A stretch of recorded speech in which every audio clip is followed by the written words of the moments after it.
I think you'll find this a very practical night. But I must incorporate certain things that I might have missed through the years. I tell you this because a very dear friend of ours, he's not here tonight. Had he known that I was closing on the last lecture night, which is tonight, rather than the last Friday in the month, he would have been here.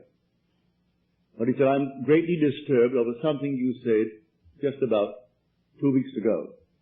And that is about the ranks, the heavenly ranks. And he said, I will not give up my divine right, my power, to anyone. I will not make others little that I may seem to myself superior. I said, I might have misunderstood you. And I wish you would answer this from your platform, and I will get a tape from someone and hear your answer to my question. For I spoke of the rank, the spiritual rank. I will not retract one word. But you failed to see the difference between the individual and the state in which that individual was for that moment. There's a vast difference between states and the immortal you. The immortal man is God. Man is all imagination. And God is man, and exists in us, and we in him. The eternal body of man is the imagination, and that is God himself. God is playing all the parts. God alone acts and is in existing beings or men. There's only one actor in the world. There's only one author, and that is God. And that God of whom I speak is your own wonderful human imagination. That is the operant power in the world. If I speak of your God, the chances are you will think of an existent someone outside of yourself. But if I speak of your imagination, I am certain you will think only of yourself. For that is the God of whom I speak, playing all the parts. And the lowest part is the multiple tongues. You're not a linguist, but all speaking our language.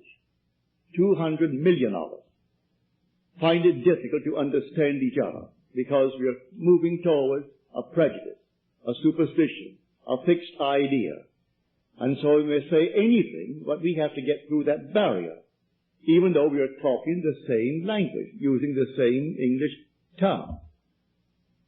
So here, let me start with a quote from the 8th chapter of Nehemiah. And they read from the book, from the law of God, with interpretation. And the people understood the reading. They read it with interpretation, and the people understood the reading.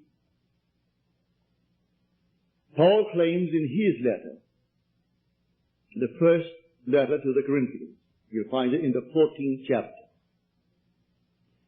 I will rather speak 5 words in my mind that I may instruct others than 10,000 words in a tongue.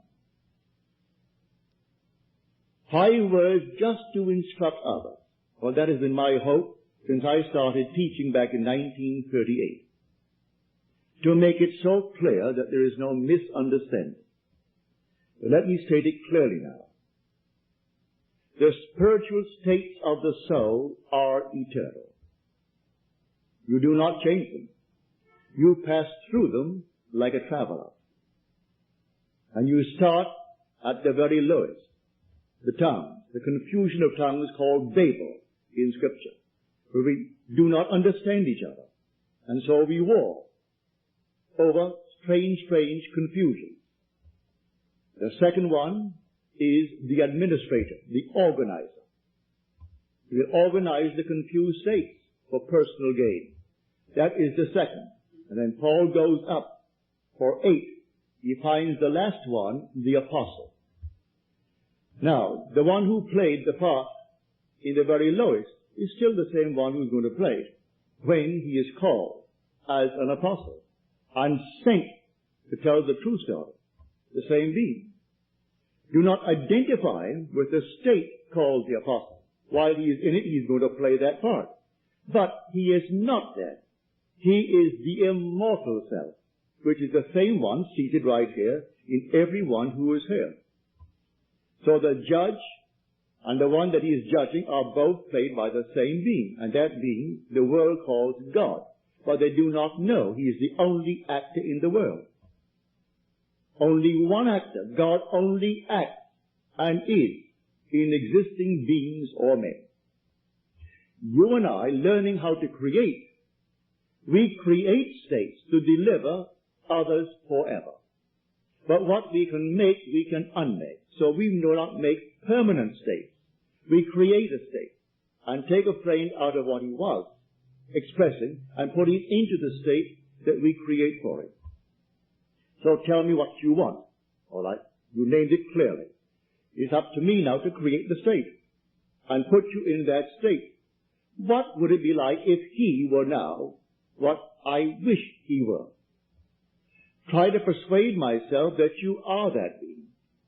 To the degree that I am self-persuaded that you are, I have put you in that state. And in that state, while I am faithful to it and you are in it, you're going to externalize the contents of that state. But what I made, I can unmake. I cannot unmake the eternal states. These eternal states are all within the human imagination. They culminate in redemption. And redemption is preceded by apostleship. That's when you are called. And the word apostle means one who is sent. So I am finding myself in a state where I'm called. The night I was called back in 1929, I had no idea I had arrived at that state. But here I'm called into the presence of infinite love. And it's man. Having answered his question correctly, that love was the greatest thing in the world, he embraced me and we fused and became one body, one spirit. For he who is united to the Lord becomes one spirit with the Lord. At that moment, it was not enough to be called and to be incorporated into the body of God, but to be sent on a mission. And I did not know that mission until it unfolded itself within me. And it took 30 years. 30 years later, suddenly it erupted within me, and the entire story of Jesus unfolded itself within me, casting me in the central role of the story. And then I knew who I am. Then I knew who the one called Jesus of the story really is. He is the culminating point of God in man. So when man actually completes the journey and comes to the fullness of it all, he discovers he is the one he's been seeking all through his journey. But he comes to that at the very end. So do not let him brag. Do not let him boast that he is an apostle. Apostle is a permanent state. He is infinitely greater than all the states. He created these, and they are permanent within man, within the human imagination. But when he arrives at that state, it's the last of the journey. And then he awakens and he knows who he is. And these experiences gives him the certainty that he is God. He reads now the word that he read when he was a child. And when before he could read it, his mother read it to him. And then he went to school and he read it in school. And when he could read for himself, he picked up the book, couldn't quite understand it, but he read it. Now he reads it as something entirely different. He knows the book is all about himself. It's not about any being but God. And he's found God within himself, and he is God. But that God of whom I speak is your own wonderful human imagination. Now tonight, to show you how easy this thing is, it's based purely upon motion. The first creative act in Scripture that is recorded, and the Spirit of the Lord moved. He moved. Well, the Spirit of the Lord is in man. Do you not realize that ye are the temple of the living God, and the Spirit of God dwells in you, as we are told? He dwells in me, where? As my own wonderful human imagination. Now I go back to see how he first created. He created by emotion. I move from one state into another state. If it is a state desired, then I have a sense of relief when I get into the state desired. If tonight I was up against it financially, and then suddenly I came into a fortune, what would be the outstanding feeling that I would have? Would it not be relief? So I insist, of all the pleasures that man could ever experience in this world, relief is the most keenly felt. The child is late. You say, be home at 10 o'clock. So, 10 o'clock, 11 o'clock, 12 o'clock, and there is no child. You think you are in control. You love her dearly, and you think you're in control. Oh yes, I can control my mind, my imagination is easy. But then comes one, and there is no child. And inwardly you conjure 1,001 things that could happen. And then you hear the little knock on the door, or the key in the door, and she comes through the door. What is your emotion? One of relief. Just one of relief. So of all the pleasures of the world, relief is the most keenly felt. It comes in the creative act. Relief. Call it by another name if you will, but it is relief at that moment of explosion. But the same thing is true when I move into a state. What would the feeling be like if it were true? And I work myself into that state as though it is true. If I am in that state, I can't suppress the sense of relief. And so I have the sense of relief because I've done it. Now what do I do after that? Nothing. Remain in the state. It has its own appointed hour, and it ripens, and it's going to flower. Don't be concerned, you're in the state. Now let it unfold itself in its own wonderful natural way. It has ways and means that no one knows. Its ways are past finding out. So I move myself into a state. I don't remain in the state that I want to leave behind me and push a button and think something is going to happen. I move.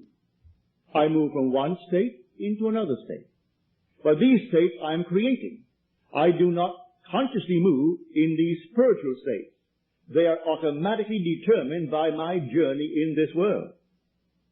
So no one can sit down and conjure the spiritual state. If he thinks he is going to, he's only kidding himself. These happen automatically as man, who is God, moves through these eternal spiritual states, and there are 8 completely marked out in the 12th chapter of the book of 1 Corinthians. And you are not going to change them. So I say to my friend, when he hears this, I do not intend to set myself up as someone who is other than you, better than you. I have reached the state called the apostle. I was called and incorporated into the body of the living God. He is a living God. He's not the God of the dead. Nothing dies in God. But nothing. Everything is alive. Today millions went to the cemetery. They aren't there. That's an organized big business. Completely organized on the fears of people. That's not where anyone goes. You drop now, all right? Maybe they'll put you away tomorrow. Maybe in a week from now. But at that very moment, you are restored to life. In a world just like this. Real just like this. And the unfinished work, you're going to finish it. No one is going to fail because God is the operant power and God is that individual's human imagination. And he's moving towards self-redemption. And it goes through these states, infinite states. But you and I, we're intelligent enough to create a state. So someone comes to you and says, I do not know exactly what I want, but I don't like what I have. All right, let him tell you what he has. Well, you wouldn't like it either, if you listen carefully. No, I wouldn't like that either. Well, let us reason together. What would you like? Would you like this? Would you like that? And then he comes upon something he would like. Well then, if you are a friend of his, you create a state to deliver your friend from his former state. And so you see him in that state. Well, how do you do it? Bring before your mind's eye your friend. And have your friend with a nice big smile on his face. And have him actually thanking you for what you did for him. Now, the thing has happened yet, but you go beyond the present moment. And you are appropriating now subjectively the objective hope.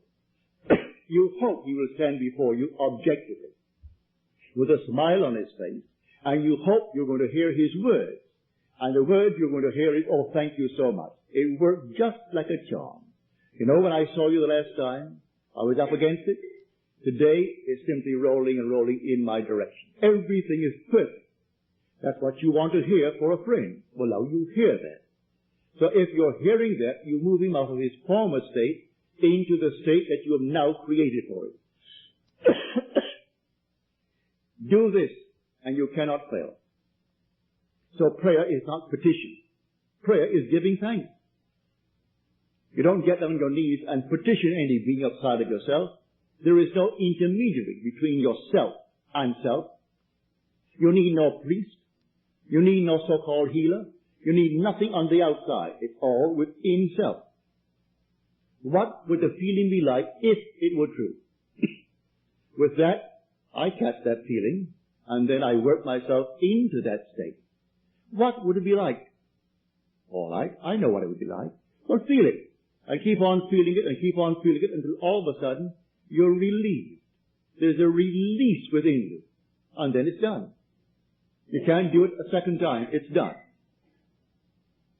So I say, I'm looking at the world from a spot. At every moment in time, I'm always viewing the world from a place.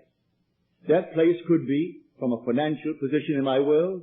It could be from a physical position in my world. It could be, you name it. I'm looking from a certain state. And I'm seeing confirmation of that state by what I am seeing. Now, how will I know that I have moved? Well, it's a very simple test to know that I have moved. Unless there is a fixed frame of reference, no one will know that something moved.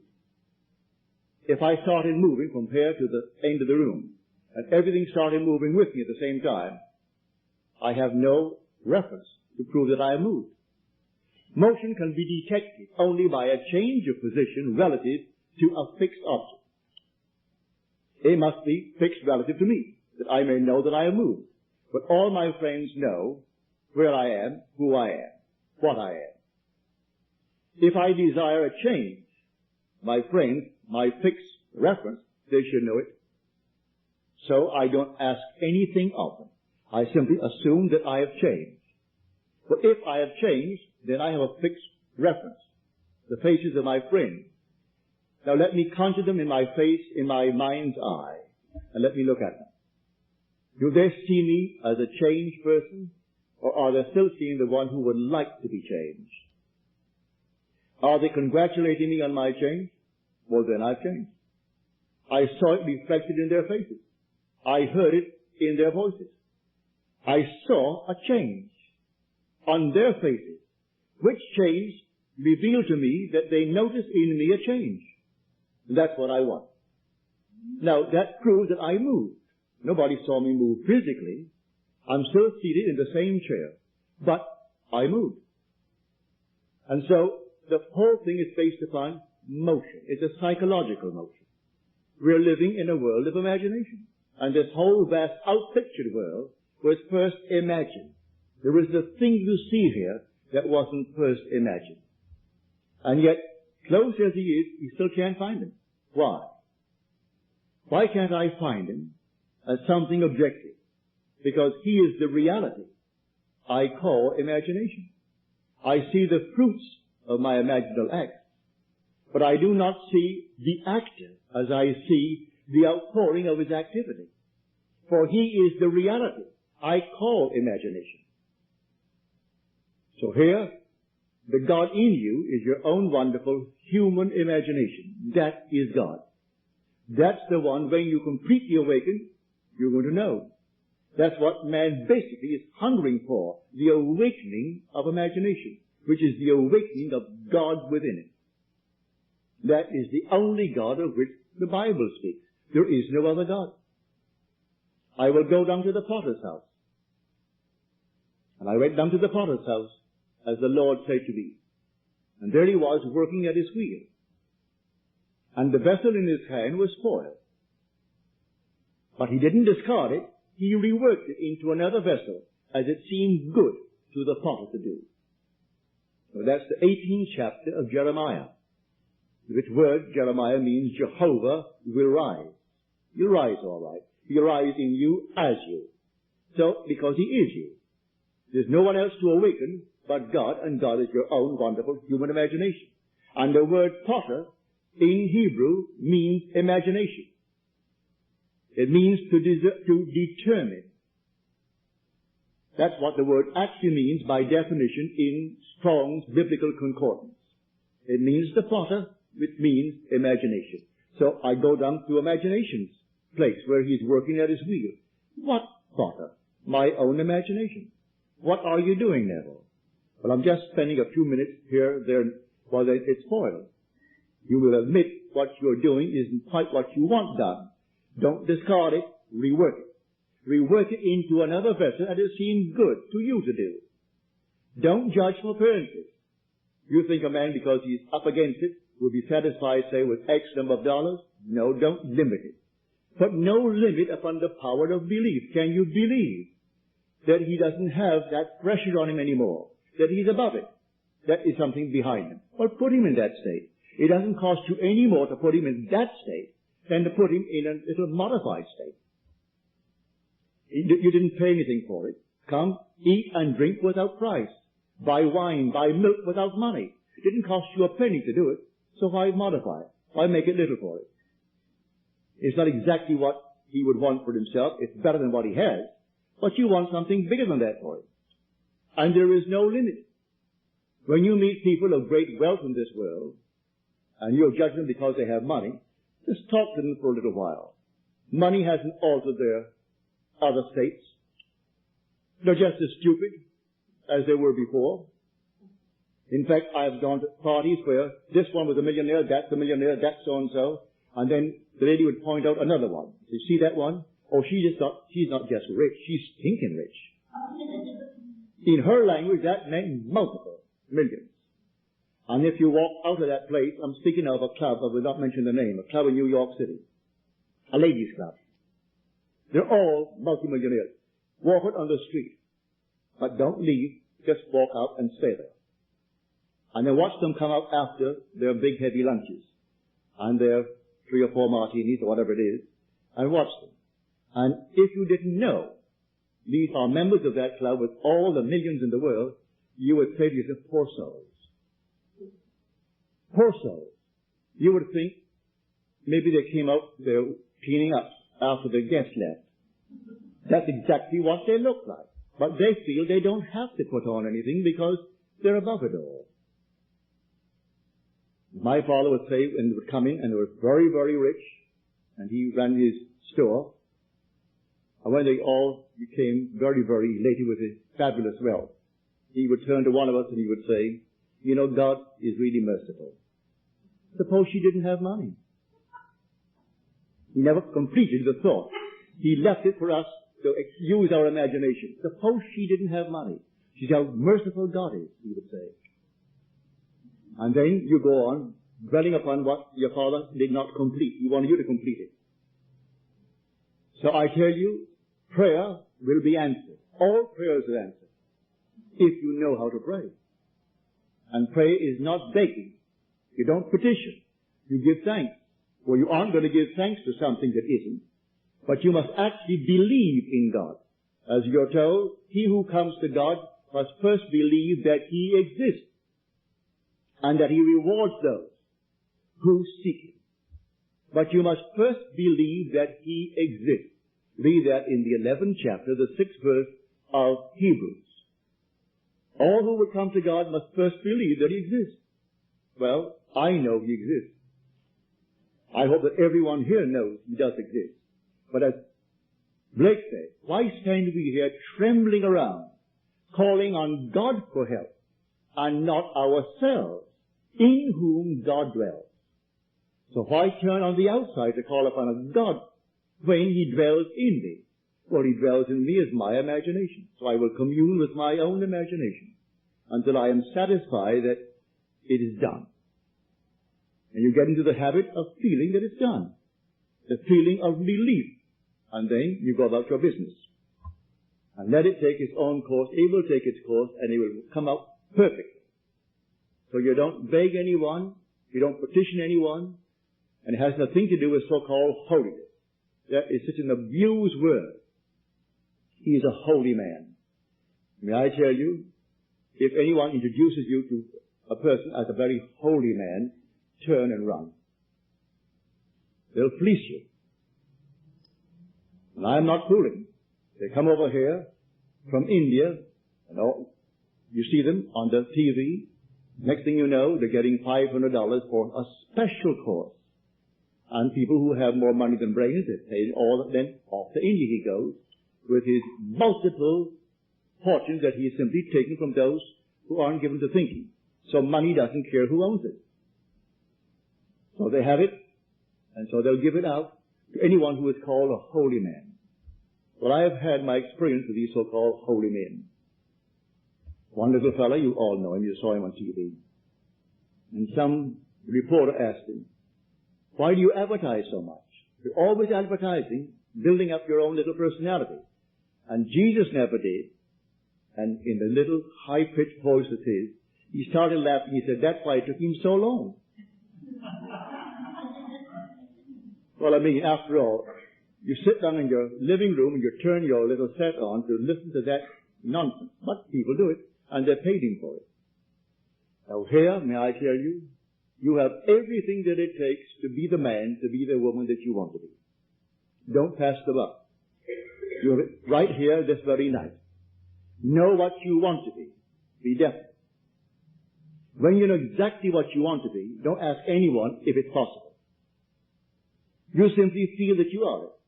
What would the feeling be like if it were true? Would my wife, my husband, my friends know it? Let them know it, not verbally. Let them know it all in your imagination. Let them see you as they would have to see you if it were true. Just let them see you. And go to sleep in that assumption.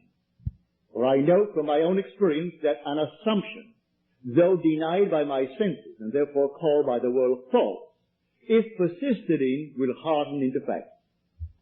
That I do know. An assumption, the same simple little assumption. If you will persist in it, it will harden into fact. That is a law. How else would you interpret this statement from the 11th chapter of the book of Mark? Whatever you ask in prayer, believe that you have received it, and you will. How are you going to interpret that? Whatever you ask in prayer, believe that you have received it, and you will. No limit is placed upon the power of belief. It doesn't even say it has to be good for you. It leaves you entirely free to make your choice and take the risk. Because when you reap that state, you're also going to reap the consequences of that state. So, take your choice, but also be willing to take the consequences of the state. And you could go through life just simply knowing your only state. You see a person in the gutter today, he need not be in the gutter forever. Take him out of the gutter in your mind's eye. Here was a friend of mine, Freedom Barry, that I sent to San Francisco to teach this law. He hasn't had the experience of the promise, so he can't teach the promise. But he teaches the law. Before he opened, he saw a man crossing the street while he was airing his little dog. The man came over. First of all, he passed nice complimentary thoughts about the dog, which Freedom enjoyed. And then he said, could you let me have a little money? And Freedom said, I'm sorry, but I do not have any money. The man was very nice about it, a gentleman evidently, and he went his way, and Freedom, before he made one step, he remained right there on that sidewalk and saw that man gainfully employed. He said to Freedom he hadn't worked. He was out of work. And Freedom saw him gainfully employed and felt the thrill of his employment. A month later, Freedom is out walking the little dog, and this man crosses the street, comes over to Freedom, and he said, I don't suppose you remember me. And Freedom said, oh yes, I do. Very well. He said, well, I want to thank you for not giving me money 1 month ago when I asked you. Had you given it to me, I'd be asking you for money today. But I got so mad with myself to be placed in that position to ask a total stranger for money, I went home determined I am going to get a job. He didn't know what Freedom had done, but Freedom did that, which pushed him out of that state of asking for money into a state of earning it. He went out the very next day after he met Freedom and got himself a job that paid well. He said, I'm on the job that I got the day after I asked you for money. I'm still on it, and there is room for growth in that job, and I'm sticking with the job. So again, thank you for not giving me the money. If Freedom had done what most people would do, would have walked away and said, no, I don't have any money for you, or I don't have money, without explaining why. But Freedom did something about it. He put the man in an entirely different state. And having put him in a different state, the man got a job the very next day. So I say to anyone, you can try it. Don't pass the buck and help everyone in this world. You create states to deliver individuals evermore. These are states that you create, and you can drop them. But the other states of which I spoke earlier, the spiritual states of the soul are forever, and no one's going to change them. But to make myself clear, when you are in the final state of the apostle, it doesn't mean you're better than you yourself when you're in that multitude of confusion. For God was playing that as He's playing the state of the apostle. But God is above all states. And you are God. So you're not an apostle forever. You play that, and that's the final part of the journey. And you come out redeemed when you hit that state. And you know that you are the apostle because you're sent. And the apostle is one who is sent. It's only then you know you've been chosen for a definite reason. And you're sent to tell what's going to happen to you. Well then, 30 years later, in my case, it happened to me that I could then speak with authority. I was not quoting anyone. I was not in any way speculating or theorizing. So when I tell you David is the Christ, I speak from authority, from experience, and therefore I speak with authority. When I tell you he is the only Son, which is a resultant state of the journey you made through those eternal spiritual states. And when you hit the last one, you are born. Listen to these words. In the King James Version and Moffat's Version and others that I have at home, it's correctly translated. The Revised Standard Version, the New English Version have added a word that confuses the entire thing. This is now the 8th chapter, the 11th verse of Romans. If the Spirit of Him who raised Jesus from the dead dwells in us, He will also raise Christ. Two entirely different ones. But if you say also raise Jesus Christ, you're going to confuse the entire thing. So that the King James Version leaves off the word Jesus when it comes to the second raising, which is Christ. And it happens just like that. Jesus comes first. It's the I am of man. That's the Father. He is awakened first. 5 months later, then comes David. 139 days after the Father awakens within the sepulchre. Then comes an explosion. 139 days later, and then David stands before you. He is the resultant state. Now, when you read the Bible in the future, and I hope you all will, always bear in mind the characters mentioned there and depicted there are not individuals as you and I are. They are states of consciousness. From Adam to the very end. These are all states of consciousness. So, the names signify the state, if you know the meaning of the name. But do not think when you use the word Abraham, you're speaking of a man. As when I speak of Bill, Bill is a man. He's an individual. It is God wearing that mask called Bill. But when I speak of Abraham, that's a state of consciousness. But when you meet these states of consciousness in vision, they are personified. And you see a man, but it is not man as you are man. All these are contained within the human imagination. So when you encounter Abraham, well, you're going to see a man. And you know he's Abraham.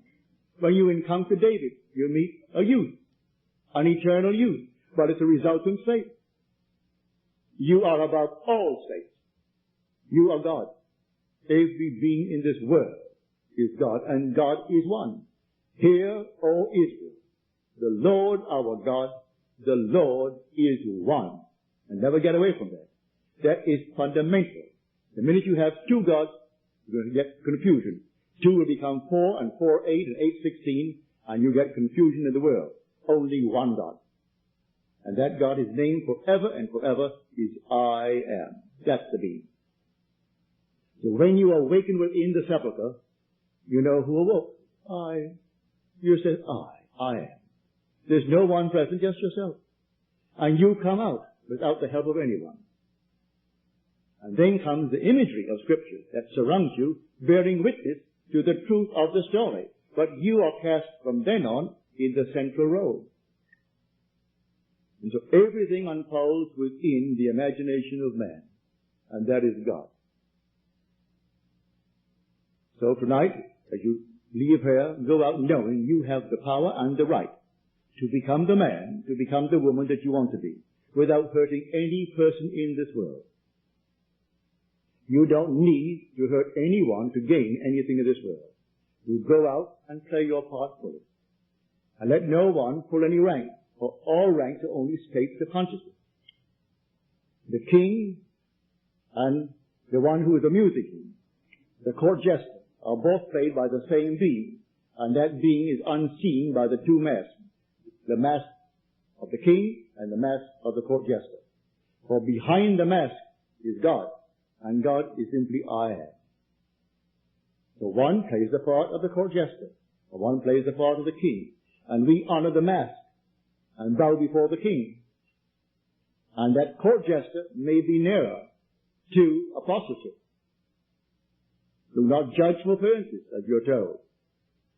When they saw this giant of a man stand before him, Samuel thought, well, certainly he is the Lord's chosen.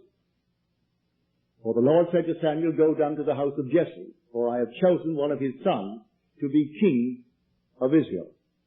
And when the first son came in, he was a majestic creature.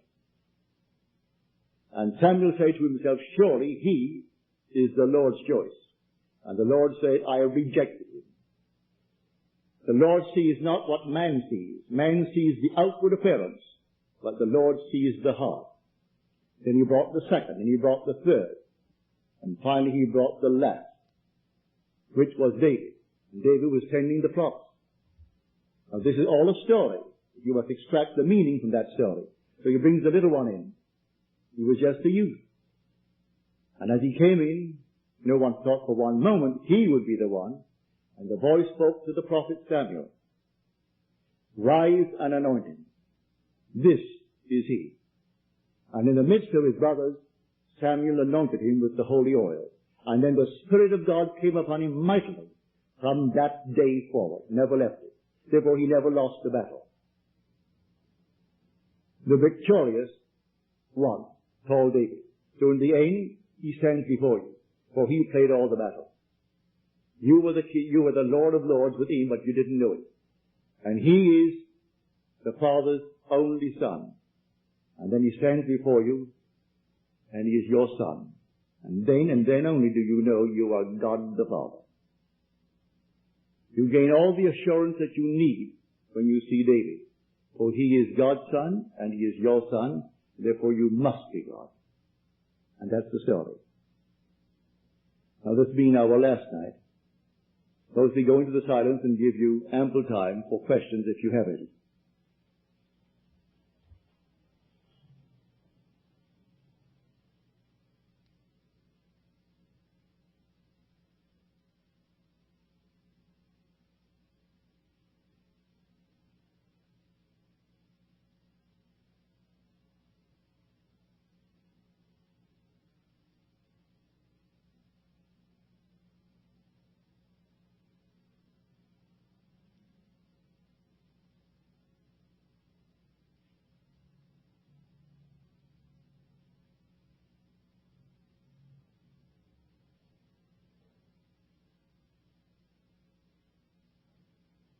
Good.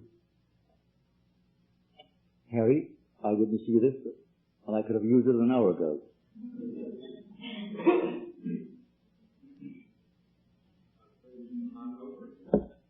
I didn't see it. I would have. And regretted it too.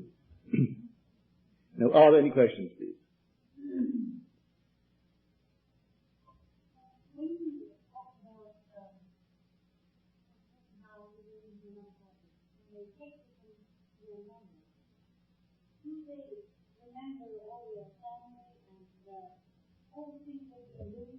Yes, my dear.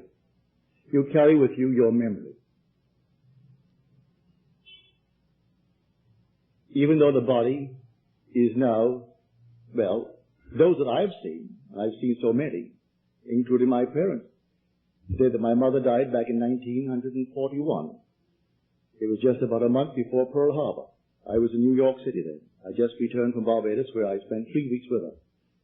And it was a terminal case of cancer. So I came back, I was sitting in my living room. The mother comes before me. And she was a girl, beautiful blonde, as she was, as a young woman, blonde blue eye. And mother is before me, sitting under an arbor. She was passionately fond of flowers and a beautiful garden. She's under this arbor brushing her hair. But she wouldn't talk to me. And then I sat and I wrote my sister a letter saying, I've just seen mother. And mother is a most beautiful young woman of 20 years of age. And I took that to mean that she had recovered. But that was the very moment that my mother departed the world.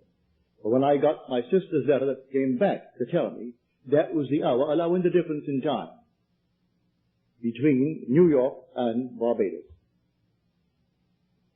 And that was exactly when mother closed her eye, and that was it. But she instantly appeared to me in New York City, 2,000 miles away, not as the old person. She was only 61 when she died. But she looked much older because she was in such pain for the longest while. Mother must have looked, well, you can't name it. It was so old. And she lost so much weight. She was a little tiny shrunken thing when mother was not given that way. But I saw her at 20. My brother Lawrence, who died at 62 or 63, he was going on 63. When I saw Lawrence, he was about 21, 22. My father, same thing. Jack Butler, who was my secretary, when he dropped dead at the age of 50. When I met him 8 months later, Jack was about 21, 22. So I can only tell you what I see. They all are restored. They aren't little babies. They're restored with intelligence, and they know who they are. They know who you are. And many of them don't even know that they died. Totally unaware of it. The majority don't know it, because they haven't died. Like Jack, when I said, well, Jack, you know, you died. I went to your funeral. So you're crazy. I die, but I'm not dead. I said, yes, you die, but you're not dead. Well, that doesn't make sense, does it? But, you know, there are states of consciousness in which visionary men are accounted madmen. And so I'm going to accuse of being mad, being insane, but I can't help it. I see these things and I tell you exactly what happened to me. But there are certain states in which all visionary men are accounted madmen. On 49th Street in New York City one day, I was opposite a window that had a nice display of my books and a big picture of me. And two women came by, three came by. One was the guide showing the other two friends of hers who came out of town and wanted to see the sights of New York City. And so I came up and stood next to them. They didn't know me. They didn't look at me. But they were looking at the picture. And one woman said to the other two, "See that fellow?" Naturally, they're all looking at him. Said, "He's as mad as a hatter. But you should go and hear him. It's part of the thing to do when you come to New York City. Go and hear him. He's just as mad as they come. They call him the mad mystic of 48th Street. Well, she heard that. No one called me the mad mystic, but she must have heard it to tell these two. I'm called the mad mystic of 48th Street.